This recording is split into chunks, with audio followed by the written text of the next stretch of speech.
Lifetime Achievement Award at the 17th Annual Caribbean American Heritage Awards Gala.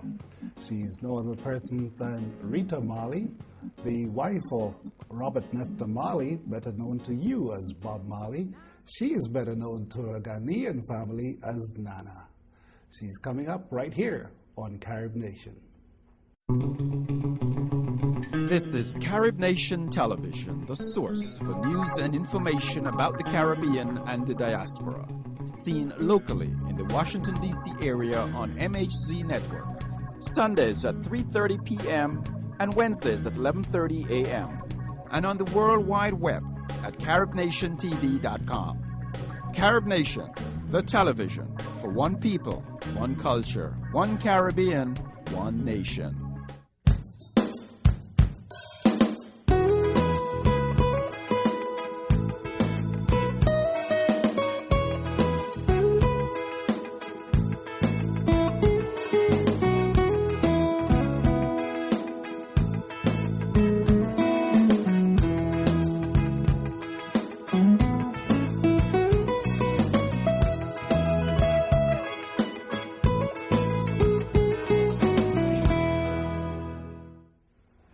Welcome, Rita. It's good to have you back here in Washington, D.C. Oh, we cannot think of a better time to be really graced with your presence here at the Caribbean American Heritage Awards. Welcome. Great. Thank you, David. Yes, so let me go back in time, if I may, before we move forward, okay? Yes. You know, a lot of folks know about the hit songs, the time with the I-Threes, all that. But they need to know about the humble beginnings. When you started out, even before you met Bob, coming up in what part of Kingston was it? Trenchtown. Trenchtown? Yes. Yes. Tell us about those days. What was it like? Well, it was a normal upbringing. We didn't know better. Right. There was no better days to look forward to, but we look forward to every day. Every day in Trenchtown. It's like it remains the same. No food, no clothes, no shelter. So it's a transition from a lifestyle of sufferation. We have to say it from the gutter. Yeah. You know, in those days when we had to take from the garbage. Yes. You remember I remember those days, scraping the garbage, running the pigs and the goats away to pick up stuff. So you're competing with the animals. Yes, we had to. And it still exists in certain parts of the world where people still have the same experience, you know. And as such, being where you are now, you can relate and not forget where you came from. You can't forget, no. In this great future, you can't forget the past, you know. How old were you growing up in Trenchtown? Teenager or before? Yeah, from young baby, from a baby. Oh, yeah. I was brought by you my born mother, there. yes. And we transited into taking from my mother. Right. My mother handed me over to my father. Yes. And so it was like my father had no choice but to take me to his sister, which was my auntie, and she raised me.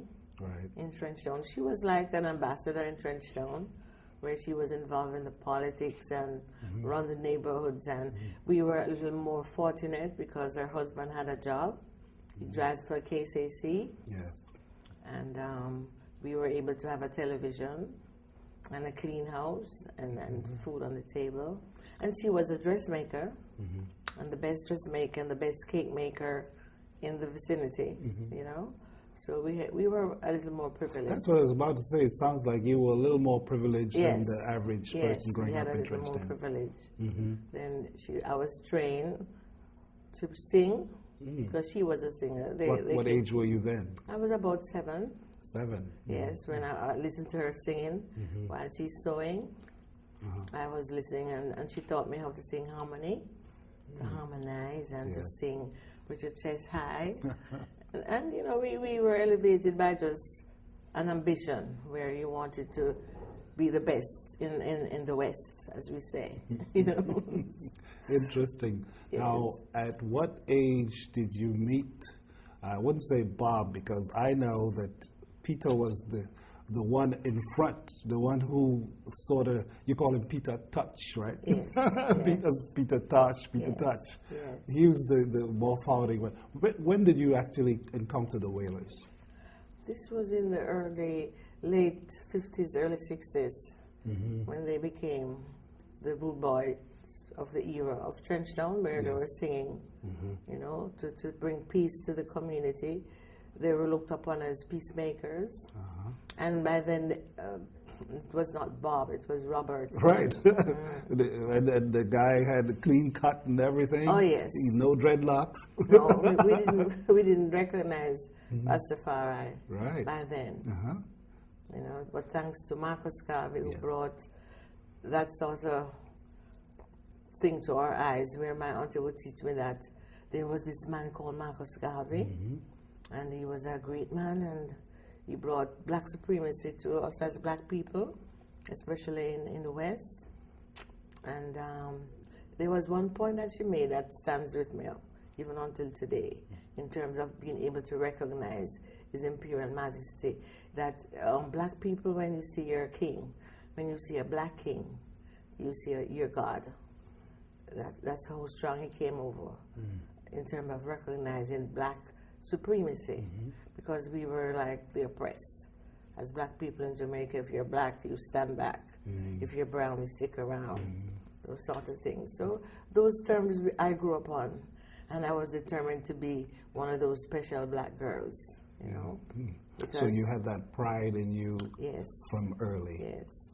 That was given to you by your auntie? Yes, I was trained that way. In terms of Isn't it interesting, you talk about Marcus Garvey, and today you are receiving the Lifetime Achievement Award, the Marcus Garvey Lifetime Achievement Award. It's so significant, and it put me back to those days in terms of, yes, I've been a Marcus Garvey follower through my auntie in those times, being black but proud. She would say, you're black but you're proud. Yes. Be proud, girl.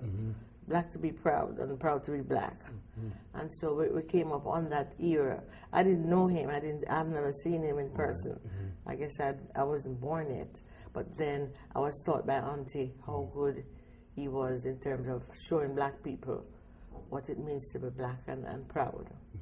So you were a teenager when you encountered the Wailers, Peter Tosh, Bunny Wailer, Bob, then known as Robert. Yes. And take us a little through that before we go to the I-Threes days. Take us through those days when you all were singing in Trenchtown and of course the environs. Yes, well, it's a long experience, but give us the short version. I've written a book called No Man a Cry, which sort of illustrates my experience coming through Trenchtown and being able to survive. As we say, we're the survivors. We are those people from that time coming into this time as a survivor. And it's a struggle.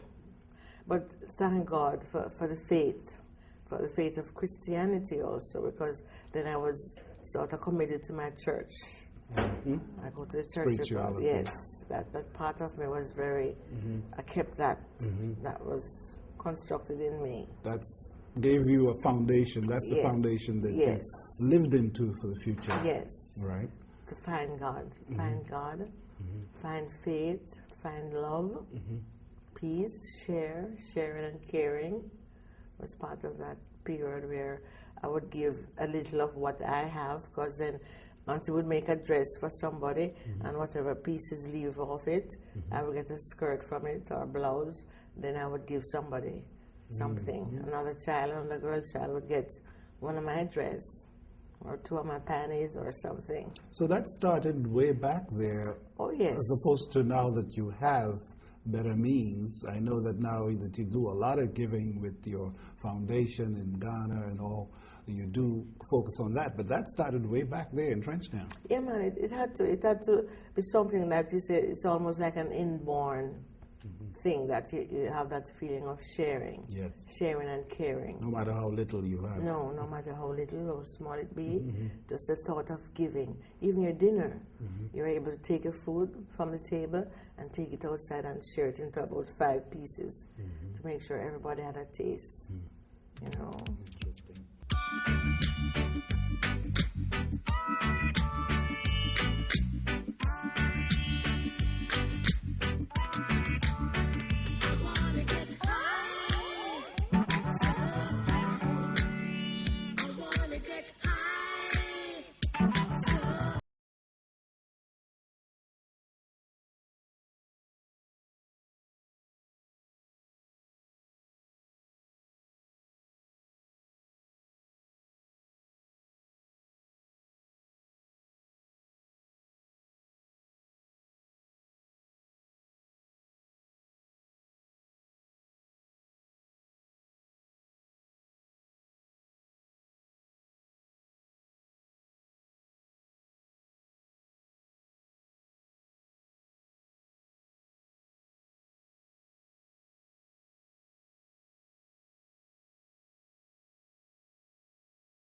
Yes. Simmer We already down, know that one. Licking too hot, so and so that was a great Jamaican song where everybody was simmering down. Yes. And saying, "Don't listen, guys. Don't be so rough. Yeah. Take it easy. Simmer down."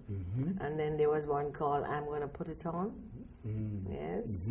So then, and then One Love. I see my producer Larry Sendas, who's from Jamaica, shaking his head, so He knows. he remembers that Yes. one. Yes, it's well remembered because those were the days when we didn't have much but the music. Oh yeah. You know, to the take music. you through. Oh yes, the music. And this takes us back to our ancestral path, where as slaves, singing was a part of our main means of communicating. We would cry and sing, as they say. Usually they tell me that I sing with a cry in my voice. Yeah. it's a natural slave thing where we would cry our fears away and our pain would go in our songs and sing about the ship and the black star line when it comes and I want to go home. Back to Africa. Yes, you know, so it's an inborn thing that just develops and grows with you, stays with you. Now, you talked about your spirituality before Rastafari. What church, what denomination you were a member of then? A Church of God. Church of God. Yes, we had a church next door where this man, Mr. Clark, I remember Mr. Clark, God bless his soul. He came from a different part of West Kingston, so he would come in on Sundays and gather the children to an open lot that was next door to us to preach, to tell them about Jesus Christ and Jesus loved the little children, all the children of the world, whether yellow, black, and white, you are precious in his sight. Jesus died for all the children of the world. And then I would be able to sing to the kids and teach them songs, and I was saying, ooh, this is glory, this is heaven to me. You know, just listen to children's voices, and you're able to relate to them as we're all poor, but we're happy. We're giving thanks to God, you know. So that was a period of my life that really, I think, built my moral in terms of strengthening me, finding God. When did Rastafari enter into your life? When Bob Marley, yes, I was simultaneously. Yes, Bob brought that sort of awareness to me in terms of, girl, you're black and beautiful. And although we didn't say Rastafari on the start, we were trying to find out who is God and why are we suffering? Who is, you know, what is black supremacy? Because then Marcus Garvey came in at that time, and then all this thing about black power came over in America where everybody was walking with the black face and the Black Panther movement and all those things was rising up, and it brought an awareness of people within the Caribbean where being black doesn't mean that you have to be poor or you have to suffer. There's a place for us. That's right. Marcia Griffiths, Judy Mowat, and yourself formed the I-Threes, and you, of course, were very instrumental in providing background vocals for Bob. That period was, I'm sure, a memorable period for you. It was, but there were periods before that I had a group called the Soullettes. Yeah, what about that? Yes, the Soullettes. I remember talking about that on the radio. And that was like the Supremes of Jamaica, because that's what they call us. Jamaica Supremes was my group, the Soullettes. And I was in the middle, as usual. I'm the lead singer. And so that was a period that you find that I was very classic in that. I found out that, hey, you have a talent, and that talent is beautiful. Utilize it and don't abuse it. What can I do to make this an example, or set a pace where you have other girls trying to sing like me or trying to sound like a Diana Ross? By then we were listening to Diana Ross and the Supremes on the Radio Fusion. We didn't have one radio station in Jamaica, and that's called Radio Fusion.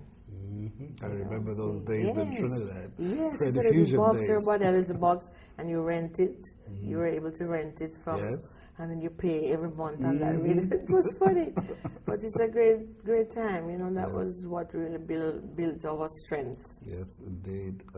And of course, like we said, the I-Threes followed with Bob, and a very, very memorable period for many of us.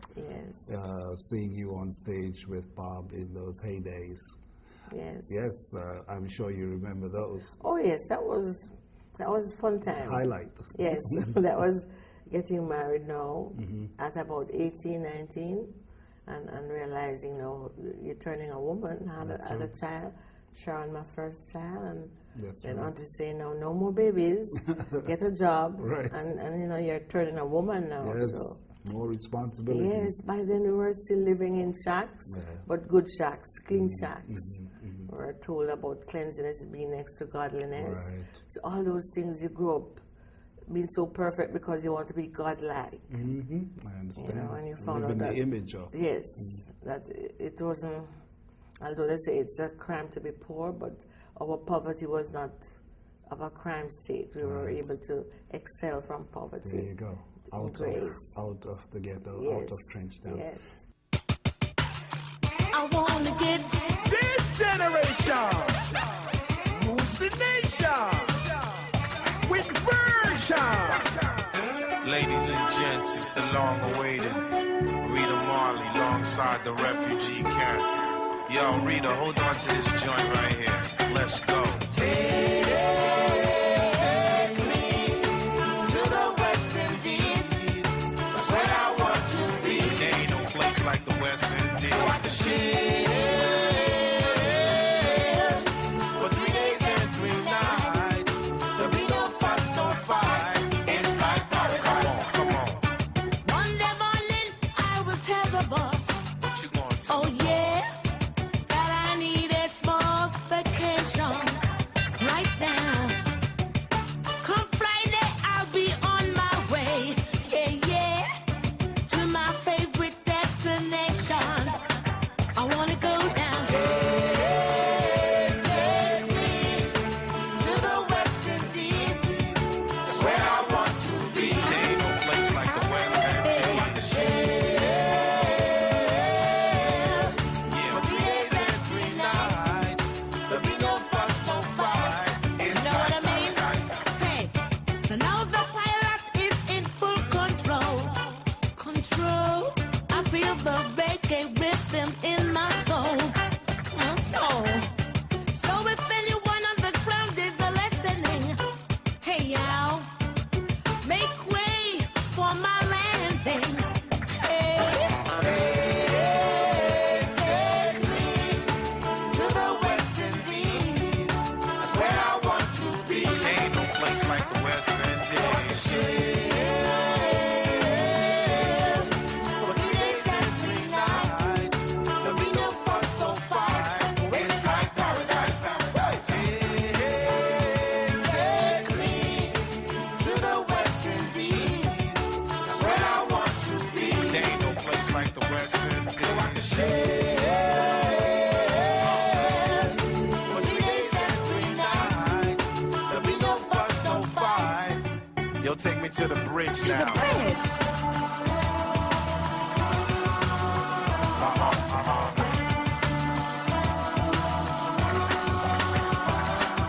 Good morning, Good morning, sunshine. sunshine. We're doing great. We're blessed. Come on. Call New York City Come right on, come on. now. I ain't coming back no more. Take me to the West Indies. That's where I want to be. There ain't no place like the West Indies. For 3 days and 3 nights, there'll be no fuss, no fight. It's like paradise. Take me to the West Indies. That's where I want to be. There ain't no place like the West Indies. For 3 days and 3 nights, there'll be no fuss, no fight. It's like paradise. Worldwide. Yeah, this is Sister Rita Marley. We jamming with Wycliffe in the studio. You know, we're blessed. Yeah. I want to big up the tough long Francais, you know. In the refugee camp, we love you. Rastafari live, you know. Every time. Yaga yaga, ziggy now.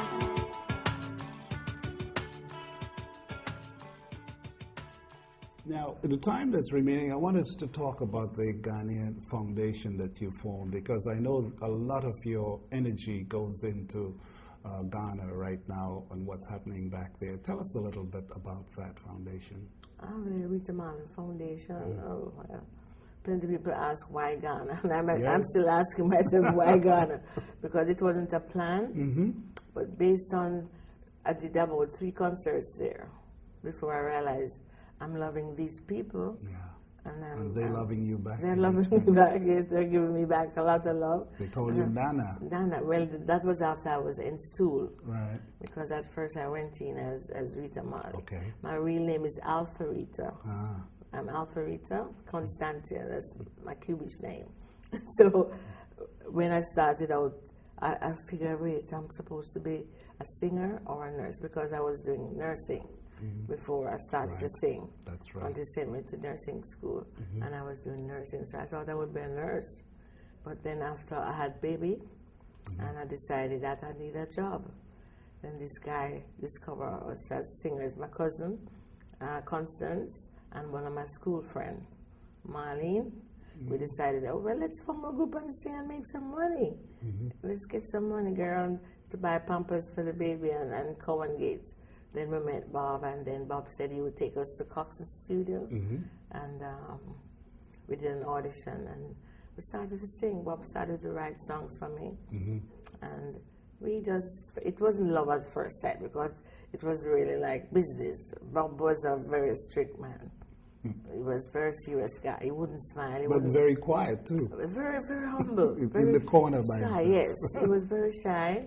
And Bonnie would carry the love letters. Right, to the give me. messenger. Yes, and I'm saying, oh, this guy is cute, but and Peter is the front. oh, one. Peter, to touch it. Peter wants to touch everything when it comes on to girls. But Bob would say, listen, watch this guy. Don't let him touch you. Just be careful, you know. Bob will warn you. Yes, Bob was my guidance Right. during the career. And so we started to record in the Cox's studio. And then, as a matter of fact, my group, the Soullettes, we went more on like concerts, club dates, before Bob Marley and the Wailers, before the see. Wailers. Okay. Because it's a long time after they became Right. Bob Marley and the Wailers, Wailers. It was just the Wailers period. And so we sort of combined like a brother and sister group, where we became partners. I can tell that this is really the center of your life, because I know we started talking about Ghana, but we went right back to that period. Yes, That's a very important period. It's a part of it. That's right. It formulates, you know, it gives you that pathway, you know, like you got that red carpet to walk on. Right, exactly. And so we enter into Ghana as the gateway to Africa. But Africa was always our dream from Trenchtown in terms of, we hear about Africa, Marcus Garvey teach about Africa. So it's no accident that we ended in Ghana. It's ordained, because when I went to Ghana now, I found out that's where the Black Star Liner, Marcus Garvey's ship, Right. landed in Accra. Yeah. We don't have much time, but I want you to give people an address, maybe a web address, somewhere they can get in touch with you, so that they can find out a little bit more about the Rita Marley Foundation. How would they do The that? Rita Marley Foundation. We're on the web. Okay. Yes. Rita Marley Foundation. Foundation. And the Bob Marley Foundation. And the Bob Marley Foundation Yes. on the web. Look, it's been wonderful having you here. Thank you, I think Ian. it's a well-deserved award. Congratulations on your award. Thank Next you. time you're back in this area, come and visit us at CaribNation. Okay? Yes, I will. And thanks very much to the organization. You're Thanks welcome. to Claire and all our staff, all you guys who made this possible. Yes, indeed. It's well worth your time. And well-deserved. Yes. Our special guest, Rita Marley, on CaribNation TV. I am John Blake.